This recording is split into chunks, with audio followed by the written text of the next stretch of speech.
The Australian Navy has conducted firing exercises near a visiting Chinese warship during large-scale military drills off the coast of Darwin.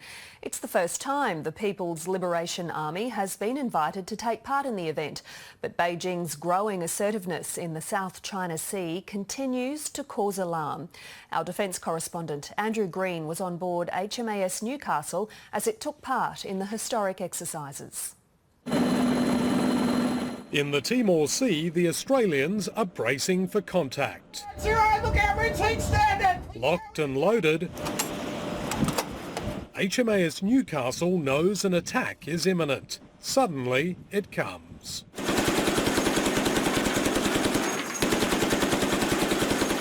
Exercise Kakadu war games are now in full flight. 5 different nations all manoeuvring around in close proximity to one another. Once the enemy threat has passed, attention turns to another unusual visitor. At 08136.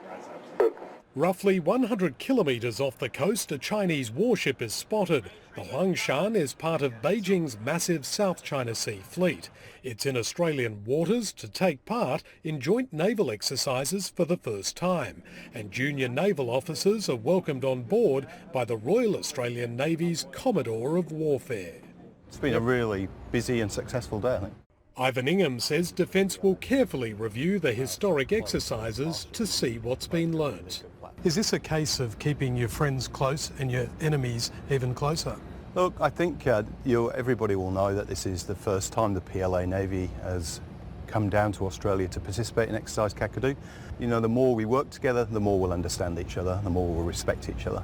This is the Chinese Navy, this is the Chinese Navy. Mutual respect isn't always in abundant supply. In April, the ABC revealed 3 Australian warships had a robust encounter with the People's Liberation Army while transiting through the South China Sea towards Vietnam.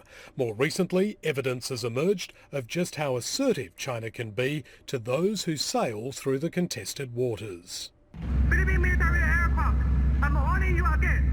Leave immediately, or you will bear forward responsibility for all the consequences. And in July, the United States uninvited China from taking part in the world's largest war games known as RIMPAC, angry at Beijing's behaviour in the South China Sea. Although the Navy's today training alongside a Chinese warship, these exercises certainly aren't the high-end level warfare drills which would occur with a close ally such as the United States.